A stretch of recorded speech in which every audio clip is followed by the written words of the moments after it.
नमस्कार दोस्तों, हमारे चैनल पर आपका स्वागत है। पाठ 12 शुक्रवार की 13 तारीख। मंगला ने सुबह उठते ही कैलेंडर में तिथि देखी। वह बहुत दिनों से इस दिन का इंतजार कर रही थी। आज उसकी वार्षिक परीक्षा का परिणाम घोषित होने वाला था। वह उठते ही स्नान करके पूजा करने बैठ गई। उसकी दादी ने उसे बताया था कि परीक्षा के परिणाम वाले दिन उसे जप करके ईश्वर का आशीर्वाद लेना चाहिए। प्रार्थना समाप्त होते ही वह माँ के पास रसोई घर में जा खड़ी हुई। मंगला, जल्दी से तैयार हो जाओ, माँ कहती है। दादी कहती है, आज तुम्हारी परीक्षा का परिणाम घोषित होने वाला है। विद्यालय जाने से पहले दही चीनी अवश्य खाकर निकलना। तुम्हारे विद्यालय को 13 तारीख को परिणाम घोषित नहीं करना चाहिए था। यह तिथि अशुभ होती है। माँ घबराते हुए कहती है कि एक तो आज 13 तारीख है, ऊपर से शुक्रवार का दिन है। आज का दिन अच्छा नहीं होता है। माँ की बातों से मंगला और भी घबरा जाती है। वैसे तो वह एक मेधावी और मेहनती छात्रा है, लेकिन शुभ और अशुभ में विश्वास करते हैं उसके परिवार। माँ और दादी के विचारों ने उसे अंदर तक हिला दिया था। माँ, मैं तैयार हूँ। क्या आप मेरे साथ विद्यालय चल रही हैं? पहले यह दही चीनी खा लो मंगला। दादी उसे समझाती हैं कि पहले पूजा के कमरे में जाओ। चलो, मैं तिलक लगा देती हूँ, तुम्हारी नज़र उतार देती हूँ, ताबीज़ बांध देती हूँ, ताकि तुम्हें किसी की बुरी नज़र न लगे। नज़र उतारते हुए दादी ने देखा कि मंगला के गले में सिद्धेश्वर बाबा का दिया हुआ काला धागा नहीं है, पर मंगला के गले में एक काला धागा बांधा था, क्योंकि मंगला अक्सर बीमार हो जाती है। दादी को पूर्ण विश्वास है कि ऐसा इसलिए होता है क्योंकि उसे किसी न किसी की नज़र लग जाती थी। मंगला कहती है, दादी जो भी करना है ज़रा जल्दी कीजिए, मुझे विद्यालय के लिए देर हो रही है। मंगला, मैंने तुम्हारे गले में जो काला धागा बांधा था वो कहाँ है? दादी के पूछने पर वो कहती है कि धागा जो है वो टूट गया है, मैंने उसे उतारा नहीं है, कमरे में रखा है, लौट कर आऊँगी तो उसे पहन लूँगी। माँ और मंगला घर से बाहर निकले थे कि मंगला का बड़ा भाई सात्विक उन्हें आवाज़ देते हुए बुलाता है और उनके पीछे दौड़ता हुआ चिल्लाने लगता है। यह देखकर दादी बहुत नाराज़ होती है और सात्विक से कहती है कि तुम्हें ऐसा नहीं करना चाहिए, यह एक अपशगुन है। इस पर सात्विक कहता है, दादी मैं तो मंगला को उसका ID कार्ड देने के लिए पुकार रहा था। अगर मंगला विद्यालय चली जाती तो मुझे ही उसके पीछे विद्यालय तक जाना पड़ता। दादी कहती है, परंतु पीछे से पुकार कर अपशगुन तो कर दिया। यह सुनकर मंगला अब तो और ज़ोर ज़ोर से रोने लगी। उसे विश्वास हो गया था कि अब वो इम्तिहान में उत्तीर्ण भी नहीं हो पाएगी। माँ कहती है, मंगला घबराओ नहीं, हमारे पास अभी समय है, थोड़ी देर बैठ जाते हैं, उसके बाद विद्यालय चलते हैं। मंगला कहती है, माँ अब क्या होगा, सुबह से बार बार अपशगुन हो रहे हैं। जैसे ही माँ और मंगला कुछ समय पश्चात विद्यालय के लिए निकलने लगती है, तभी पड़ोस की एक काकी छींक देती है। बस घर में हाय तौबा मच जाती है। माँ कहती हैं कि आज तो बार बार अपशगुन हो रहे हैं, लगता है मंगला परीक्षा में उत्तीर्ण नहीं हो पाएगी। इस पर दादी कहती हैं, थोड़ी देर और रुक जाओ। थोड़ी देर रुकने के बाद जैसे ही वो निकले, विद्यालय में प्रवेश करने के लिए पहुँचे, एक काली बिल्ली उनके सामने से निकल गई। मंगला कहती है, माँ काली बिल्ली, यह तो फिर से अशुभ हो गया। उनके साथ वहाँ से गुजरते हुए सभी लोग विद्यालय के दरवाजे पर ही खड़े होकर इंतजार करने लगे कि कोई वहाँ से गुजर जाए।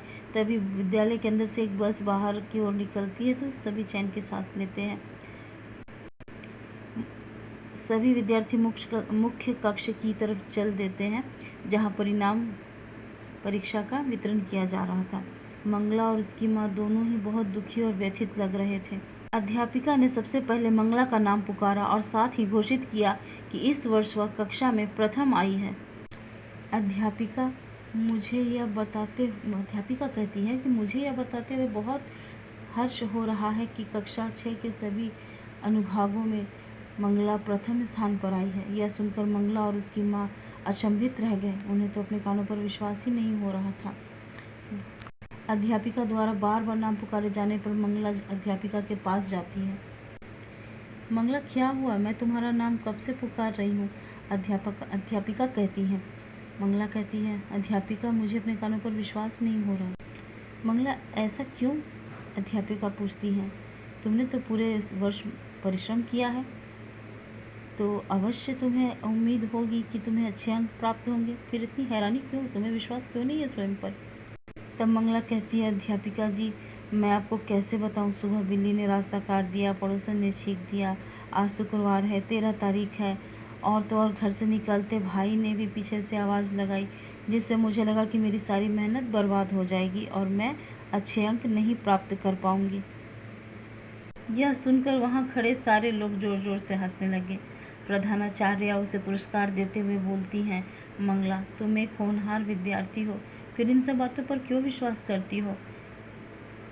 उसके बाद प्रधानाचार्य सब विद्यार्थियों को संबोधित करते हुए बोली कि हमें अपने परिश्रम और स्वयं पर विश्वास होना चाहिए, न कि इन व्यर्थ के अंधविश्वासों पर।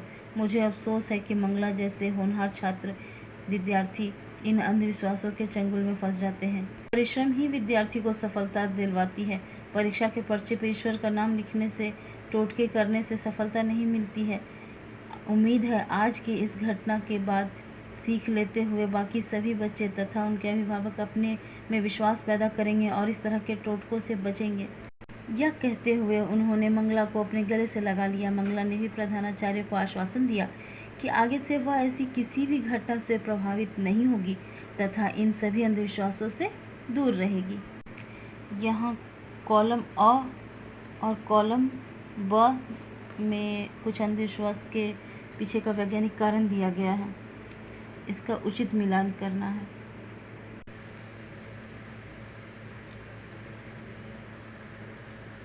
ये वीडियो आप पॉज करके लिख सकते हैं। 1 का, 2 के लिए, 3 के लिए ये, और 4 के लिए क्वेश्चन।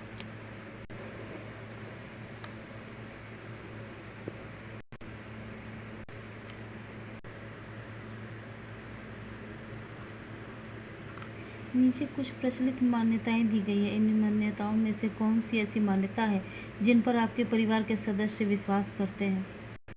बृहस्पतिवार तथा शनिवार को बाल धोना अशुभ होता है। रात में पीपल के पेड़ के पास नहीं जाना चाहिए। मंगलवार को बाल नहीं कटवाने चाहिए। नीचे दी गई तस्वीरों को देखिए तथा इनसे जुड़े सगुन अपशगुन के बारे में जानकारी प्राप्त करके लिखिए। मान्यताओं के अनुसार घर व दुकान के बाहर नींबू मिर्ची टांगना शुभ माना जाता है, इससे बुरी नज़र से बचाव होता है। शून्य को शुभ नहीं मानते, इसलिए रिश्ता खत्म करने के संकेत के तौर पर देखा जाता है, इसलिए शगुन के साथ 1 रुपये को जोड़ कर दिया जाता है ताकि रिश्ता बना रहे। मान्यताओं के अनुसार घोड़े की नाल को मुख्य द्वार पर लगाने से शनिदेव प्रसन्न रहते हैं। घोड़े की नाल विपदा हरने वाली मानी गई है। बच्चे बहुत कोमल होते हैं, इसलिए उन्हें बुरी नज़र जल्दी लगती है। बुरी नज़र से बचने के लिए काला टीका लगाया जाता है। दुनिया के हर देश में लोग किसी न किसी अंधविश्वास को अवश्य मानते हैं। नीचे कुछ प्रचलित मान्यताएं दी गई है। इंटरनेट की सहायता से खोजकर लिखिए कि दुनिया के किस देश के लोग इन मान्यताओं को मानते हैं। पहला है मिस्र, दूसरा है स्पेन, तीसरा आयरिश, चौथा है थाईलैंड, जापान और भारत। इस पेज के प्रश्न उत्तर आपको स्कूल में अध्यापिका से या अपने अध्यापक से बात करके, चर्चा करके जानकारी हासिल करनी होगी। धन्यवाद।